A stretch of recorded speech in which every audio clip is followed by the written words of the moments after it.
Now, the Finance Minister's Budget 2025 brings some significant tax relief with no income tax for individuals earning up till 12 lakh rupees per annum. This new tax structure is designed to ease the burden on the middle class, allowing for more disposable income.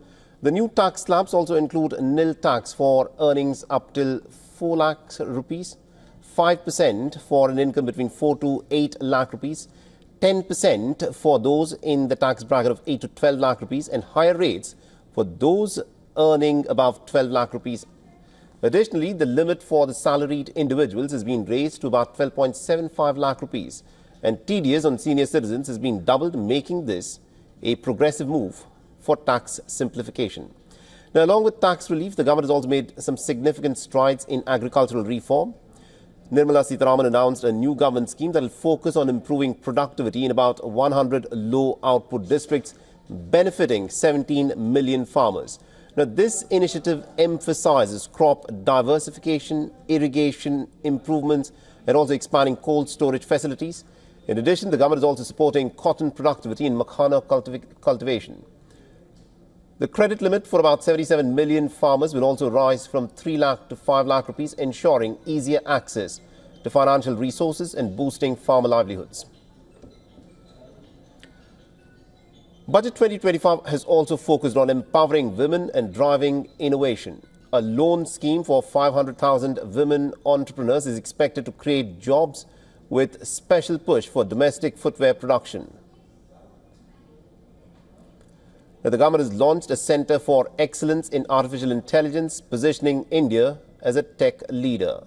Now, infrastructure development remains a priority with plans for 20 domestic airports over the next decade and a 25,000 crore rupee fund dedicated to maritime development. Finally, India's ambition to become a medical tourism hub is supported by an allocation of about 20,000 crore rupees.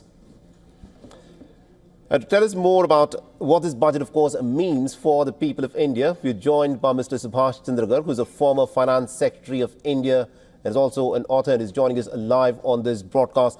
Mr. Garg, thank you very much indeed, sir, for speaking to us here on WION. Now, let me in fact start off by asking you this. You know, it is seldom that the middle class smiles after a budget is announced, but today seems to be a different day where Nirmala Sitharaman has shown a special focus in addressing the concerns of the middle class, which was feeling a fair bit of despair.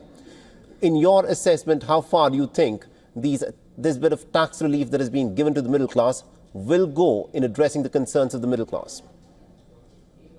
So today's package for the middle class, the income taxpayers, is exactly on the lines of what was announced in 2019 and was further improved by Nirmala Sitharaman in 2022. So this works on the principle that those who earn up to a certain level of income, they don't claim exemptions, and they are given rebate to offset their tax liability. 5 lakh in 2019, 7 lakhs in 22, and now raised to 12 lakhs in 2025. So this is a good measure. Of course, middle class will feel better, but we must always remember that those who take, this is not for everyone. Right. This is only for the new scheme, the alternative scheme assessment. And whenever you do it, you have to take away or you have to forego the concessions or the exemptions which you had earlier on housing interest, on LTC, on medical premiums and things like that. So what exactly would be the benefit? What is claimed from 70,000 to 1 lakh 20,000 rupees per person, up to 24 lakh rupees of income, will actually depend upon how much is the exemption they're foregoing. So it's a package which need to be fully understood and worked on by everyone before hitching the gains that what exactly is the gain. Interesting. Now, one of the objectives of this budget is, of course, to make India into Vikasit Bharat, that is a developed nation by the year 2047.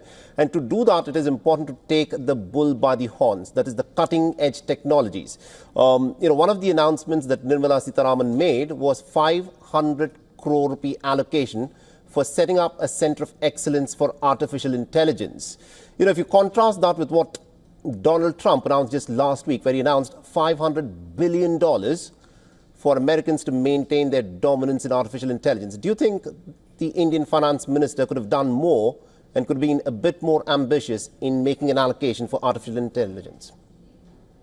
Of course, this is peanuts. This is not very large. Last time also she announced for 3 artificial intelligence excellence centers. This time there is one more. These centers don't really invest massively into the technology. The government's route to Viksit Bharat was basically through the capex expenditure, which is much larger. Last year it was 11.11 trillion rupees. This year actually this has been reduced to 10.18 for the current year and has been raised only to 11.21 trillion for the next year. So there is very little increase for the capex. You can't achieve the Viksit Bharat only by this 500 crore kind of investment in AI. If the capex was productive, that was the route to go. But Right. there the government is actually losing or lowering its ambition. Interesting. Now, my final question to you is this. Consumption, private consumption has gone down. This is something that's been highlighted by reports such as by the RBI.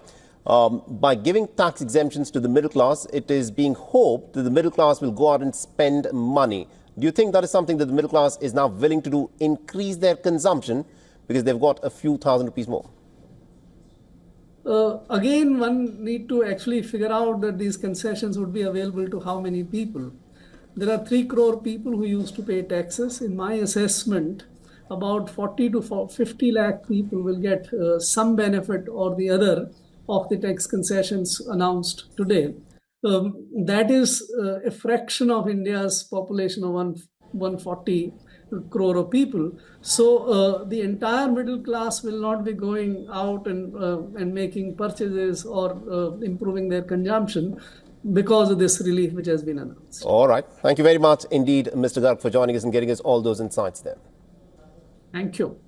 For all the latest news, download the WION app and subscribe to our YouTube channel.